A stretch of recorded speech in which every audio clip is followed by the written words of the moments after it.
जय हिंद बच्चों, एक बार फिर से आप सभी का स्वागत है हमारे YouTube channel basic coaching centre Dulwat में। तो आज की वीडियो में हम लोग देखने वाले हैं जो क्लास 10 है, क्लास 10 का जो हिंदी है। तो काव्य खंड का जितने सारे इंपॉर्टेंट क्वेश्चन हैं जो पूछे जाने वाले एग्जाम में 2023 के एग्जाम में, वो हम लोग देखने वाले हैं। तो वीडियो में शुरू से अंत तक बने रहें ताकि ये भी क्वेश्चन आप लोग का मिस ना हो। यहाँ जितने सारे क्वेश्चन सेलेक्ट किया गया है उसी क्वेश्चन में से सारे के सारे क्वेश्चन मतलब उसी क्वेश्चन में से पूछे जाएंगे। ठीक है, चलिए शुरू करते हैं। उससे पहले यदि मेरे चैनल को सब्सक्राइब नहीं किया, चैनल को सब्सक्राइब करें, लाइक करें, कमेंट करें। तो पहला क्वेश्चन हो गया, गुरु की कृपा से किस युक्ति की पहचान हो पाती है। जो गुरु होती है, जो गुरु होती है उसकी कृपा से जो है किस युक्ति की पहचान हो पाती है। तो हो गया, कवि कहते हैं कि ब्रह्मा, ठीक है, ब्रह्मा से साक्षात्कार करने हेतु जो है, यानी ब्रह्मा से यदि साक्षात्कार करना है यानी बातें करना है, ठीक है, करने हेतु लोभ, मोह, ईर्ष्या, देह निंदा, ठीक है, आदि से दूर रहना आवश्यक है। ब्रह्मा की बोला सानिध्य के लिए जो है सांसारिक विषयों से क्या है, रहित होना अत्यंत जरूरी है। ब्रह्मा प्राप्ति की इसी युक्ति की पहचान क्या गुरु की कृपा से हो पाती है। जैसी जो है गुरु की कृपा से हो पाती है। अगला हो गया, हरिसर से कवि का क्या अभिप्राय है। जो कवि राम नाम की महिमा का जो बखान करते हुए कहते हैं, जो कवि है राम के नाम का बखान मतलब उसके बखान करते हुए कहते हैं कि भगवान के नाम से बढ़कर अन्य कोई थी धर्म साधना नहीं होती है, धर्म साधना नहीं है। भगवान मतलब कीर्तन से प्राप्त परमानंद को जो है हरि रस, ठीक है, कहा गया है। इसको ही क्या कहा गया, हरि रस कहा गया है। ठीक है, अगला जो क्वेश्चन देखते हैं, जो नेक्स्ट क्वेश्चन है, इसमें कहा गया है सरखान ने माली मालिन किन्हें कहा गया और क्यों कहा गया। कवि ने माली मालिन कृष्ण और राधा को कहा है। ठीक है, किसी माली मालिन कृष्ण और राधा को कहा है क्योंकि कवि राधा कृष्ण के प्रेम में युगल को प्रेम, ठीक है, प्रेम भरे नेत्र को देखा है। यहाँ प्रेम को वाटिका मानते हैं, तो यहाँ प्रेम को है सूखा मानते हैं, वाटिका मानते हैं। और रस जो है प्रेम वाटिका के माली मालिनी कृष्णा, ठीक है, कृष्ण राधा को मानते हैं। कृष्ण और राधा जो है उसको मानते हैं। जो अगला क्वेश्चन हो गया, बोला कृष्ण को चोर क्यों कहा गया है, कवि का अभिप्राय स्पष्ट करे। तो कवि कृष्ण और राधा के प्रेम में क्या मन युग्म हो गए हैं।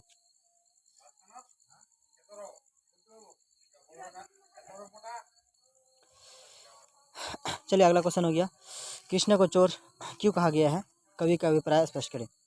तो कवि कृष्ण और राधा के प्रेम में, ठीक है, बोला कि मुग्ध हो गए हैं। उनकी मनमोहक छवि को देखकर, ठीक है, मन क्या पूर्णतः उसका युगल से क्या गम जाता है, यानी भर जाता है। इसलिए उन्हें, ठीक है, लगता है कि इस देह से मन रूपी मणि को क्या मतलब मणि को जो है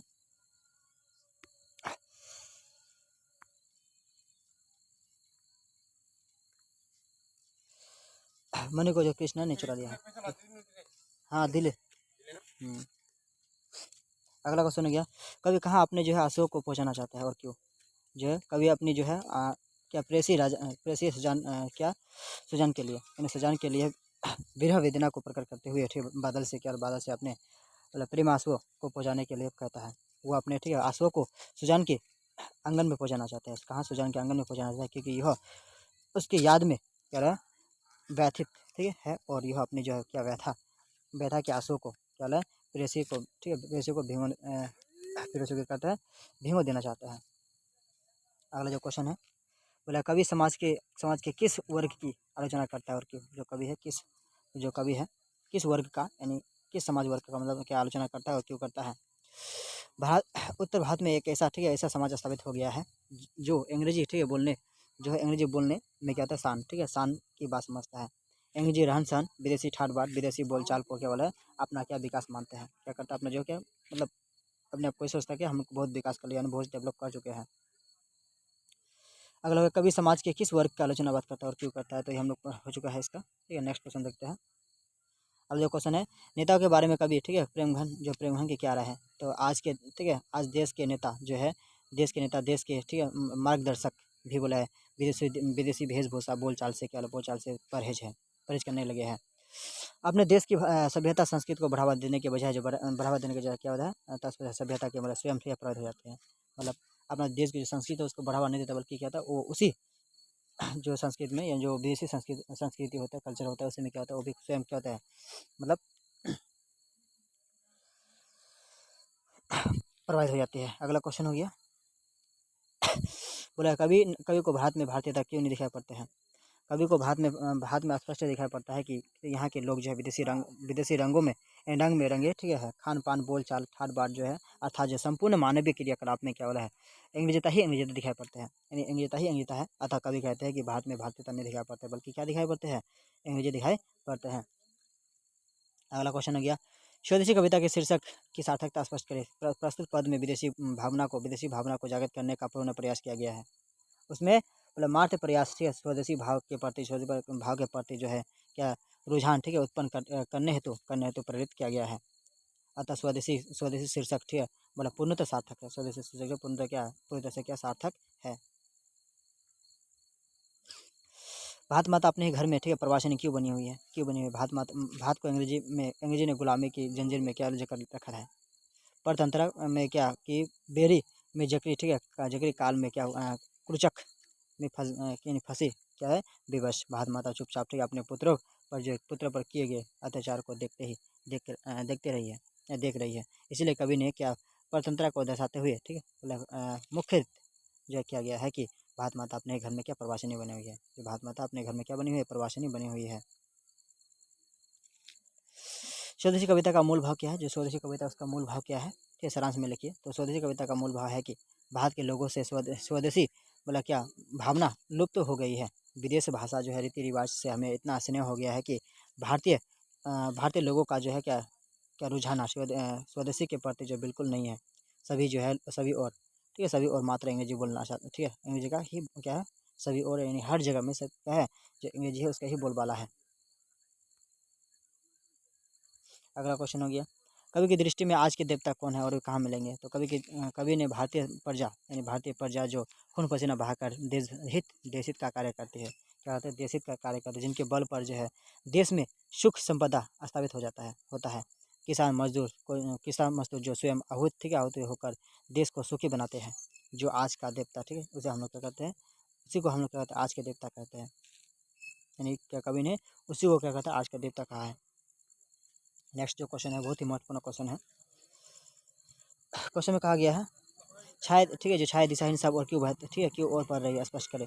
तो सूर्य के उगने से जो भी बोला क्या बिंब या प्रति में छाया निर्माण होता है, ये सभी जो है निश्चित दिशा में, लेकिन बम विस्फोटक से निकले बिंब बम विस्फोटक से निकले प्रकाश को, ठीक है, प्रकाश से जो छाया, ठीक है, छाया बनती हुई क्या होता है, दिशाहीन होती है। क्योंकि आणविक शक्ति से निकलते हुए जो प्रकाश संपूर्ण दिशा में क्या करता है, उनका कोई निश्चित दिशा नहीं होता है, कोई निश्चित दिशा नहीं होते हैं। बम के प्रहार से मरने वाले की छत क्या है, छत विक्षत, ठीक है, लाशें जो विभिन्न दिशाओं में जहाँ तहाँ पड़ी हुई है, ये लाशें जो है छाया स्वरूप है। जो लाशें क्या छाया रूप है, परंतु जो है चतुर्दिक फैले होने के कारण जो है दिशाहीन छाया कही गई है। यानी 4 दिशा में फैले होने के कारण क्या होता है, इसको मतलब कहा गया है। कवि को वृक्ष जो है बूढ़ा चौकीदार क्यों लगता है। कवि जो वृक्ष से मतलब कवि को जो है वृक्ष एक बूढ़ा चौकीदार क्यों लगता है। कवि क्यों कहता है कि ये जो वृक्ष है क्या है, बूढ़ा चौकीदार है। तो कवि एक वृक्ष के बहाने प्राचीन सभ्यता, सांस्कृतिक एवं पर्यावरण की रक्षा की चर्चा की है। वृक्ष मनुष्यता, पर्यावरण एवं क्या सभ्यता की प्रहरी है। यह प्राचीन काल से, ठीक है, मानव के लिए बोले वरदान स्वरूप है। प्राचीन काल से मानव के लिए क्या वरदान स्वरूप है, ठीक है, इसका पोषक है, रक्षक है, इसका पोषक है और रक्षक है, ठीक है। इन्हीं बातों को चिंतन करते हुए कवि को लगता है कि क्या है, वृक्ष जो है कि बूढ़ा चौकीदार, ठीक है। कवित्री के अनुसार जो बेटे को आंसू कब आता है और क्यों आता है, ठीक है, उसके बेटे को जो आंसू कब आता है और क्यों आता है, क्वेश्चन पहला आंसर हो गया। सीखने के क्रम में कठिनाइयों का सामना करते हुए जो सीखता है, सीखने के क्रम में कठिनाइयों का सामना करते हुए बालक थक जाता है। बालक जो क्या है, उसका लड़का है, थक जाता है। क से लेकर घ तक, ठीक है, क से लेकर ह तक, ठीक है, अनवरत सीखने हुए अंग सीखने का प्रयास करना कठिन हो गया है। क से घ तक सीख गए, जो अंग होता है जिसको वहाँ कहते हैं, वो मतलब क्या उस वो सीखना उसके लिए कठिन हो गया है, ठीक है। जहाँ वहाँ यहाँ जो है वह पहले जो है पहल विफल हो जाता है, पहले पहल में क्या होता है, विफल हो जाता है, और उसके आँख में क्या होता है, आंसू आ जाते हैं।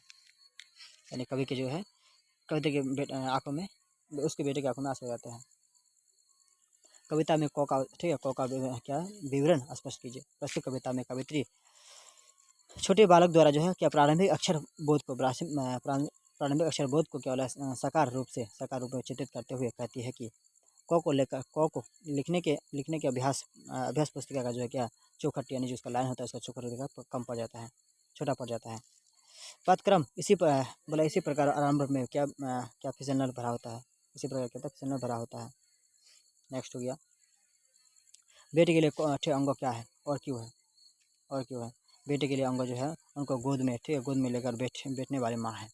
माँ स्नेह देती है, माँ जो है उसका स्नेह यानी प्यार देती है, ठीक है। मतलब वात्स्य जो है वैसे प्रेम देती है। अंग भी बोला है, अंग भी क से लेकर जो है घ तक सीखने के क्रम के बाद आता है, उसके बाद आता है, ठीक है। वहाँ स्थिरता आ जाती है, माने वो कुछ देर के लिए रुक जाता है।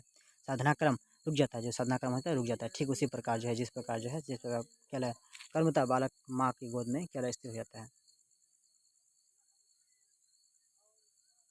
कभी किन के बीच अंधेरे में होने की बात करता है, मतलब स्पष्ट करें तो संध्याकाल जब क्या ब्रह्मांड में अंधेरा का वातावरण, ठीक है, उपस्थित होने लगता है, तो उस समय ठीक है सारस के झुंड अपने जो है घर घोंसले की ओर लौटते हैं। जो सारस पक्षी होता है अपने घोंसले की ओर लौटता है, तो उनके सुंदरता मन को मोह, ठीक है, मोह लेती है। सुंदरता जो मन है उसको मोह लेते हैं। यह सुंदरतम वृक्ष, ठीक है, वह दृश्य कवि को भा जाता है, यानी कवि के मन को क्या भा जाता है। और इससे ठीक है मनो एवं कवि को वह अपने जो है अगले, ठीक है, जन्म में ही देखने की, मतलब देखते रहने की बात करता है। देखते रहने की क्या करता है, बात करता है। कभी अगले जीवन में क्या क्या, ठीक है, बनने की मतलब संभावना व्यक्त करता है और क्यों। जो है कवि को अपनी मातृभूमि के प्रति जो है प्रेम विफल, ठीक है, विरल होकर जो है चिड़िया, कौवा, हंस, उल्लू जो है सारस बनकर पुनः बंगाल की धरती पर, ठीक है, बोले अवतरित होना चाहते हैं। नेक्स्ट क्वेश्चन हो गया, कभी किस तरह के बंगाल में एक दिन लौट कर आने की बात करता है। तो बंगाल के घास के मैदान, ठीक है, कपास के पेड़, वनों में, ठीक है, वनों पक्षियों की चहचहाहट एवं क्या बोला सारस की शोभा, ठीक है, अनुपम छवि निर्माता करता है। बंगाल की ऐसे अनुपम, ठीक है, क्या बोला शोभित एवं क्या बोला रमणीय धरती पर जो है कभी, ठीक है, पुनर्जन्म लेने की बात करता है। जो है क्या पुनर्जन्म, फिर से जन्म लेने की क्या करता है, बात करता है। कभी किसे, ठीक है, कभी किसको कैसा सुख देता था, जो कभी है किसको कैसा सुख देता था। कभी भगवान की कृपा दृष्टि की वाला से ऐसा है। कभी ने मतलब नरम, ठीक है, नरम क्या है कपोलों पर जब क्या कपोल जब भगवान की कृपा दृष्टि क्या विश्राम लेती है, तब भगवान को सुख मिलता है, तब भगवान जिसको सुख मिलता है, आनंद मिलता है। अर्थात भक्त भगवान की कृपा पात्र होता है, अर्थात जो है भक्त जो होता है क्या होता है, भगवान का कृपा पात्र होता है। और जो भक्ति रूपी पात्रा से भगवान भी क्या बोला सुखी होते हैं, क्या होते हैं, मतलब वो भी क्या है सुखी प्राप्त कर लेता है या सुखी हो जाता है। अगला जो क्वेश्चन हो गया, कविता के आधार पर भक्त और भगवान के बीच क्या करना, प्रकाश डालना है। प्रस्तुत कविता में कहा गया है कि बिना भक्त के भगवान भी एकांकी और क्या बोला है निरुपाय है। इसकी भावना भी भक्त की सत्ता पर निर्भर ही रहती है। व्यक्ति और क्या विराट सत्य एक दूसरे से क्या निर्भर है, व्यक्ति और विराट सत्य जो है एक दूसरे पर क्या है, निर्भर है। तो इस चैप्टर में सर इतना ही क्वेश्चन है, ठीक है। जो जितने सारे क्वेश्चन पूछने लायक क्वेश्चन था मैंने क्या चुन के मतलब इस वीडियो में डाल चुके हैं, इस वीडियो में आप लोग देख चुके हैं। तो काव्य खंड में जितने से हिंदी का जो काव्य खंड है उसके जितने सारे क्वेश्चन है अपने पूछने लायक क्वेश्चन है, आपको सारे के सारे इसी वीडियो में मिल जाएंगे। और दूसरा वीडियो देखने का आप लोगों को कोई मतलब जरूरत नहीं है, इसी वीडियो से ही आपको सारे के सारे क्वेश्चन पूछे जाएंगे। और जो मतलब गद्य खंड का मतलब आपको क्वेश्चन, गद्य खंड का क्वेश्चन चाहते हैं कि क्वेश्चन मुझे मिले, तो उसका चैप्टर बाय चैप्टर जो भी क्वेश्चन डाला हुआ है, ठीक है, प्ले लिस्ट में जाकर आप देख सकते हैं। प्ले लिस्ट में आप लोग जो है जाकर उसको देख सकते हैं। अन्यथा यदि आप लोग को लगता है कि मुझे एक ही वीडियो में छोड़िए, वो सब प्ले लिस्ट में जाके देख लीजिए, मतलब चैप्टर बाय चैप्टर जो है भी क्वेश्चन दिया गया है और अच्छी तरह से मतलब वहाँ समझाया भी गया है। तो चैनल को यदि सब्सक्राइब नहीं किया, चैनल को सब्सक्राइब करें, लाइक करें, कमेंट करें, ताकि मेरे जो है यहाँ प्रत्येक सब्जेक्ट का जो भी क्वेश्चन डाला जाता है आप लोग को मिल पाए। तब तक के लिए ठीक है, फिर हम लोग मिलते हैं नेक्स्ट वीडियो में, तब तक के लिए बाय बाय।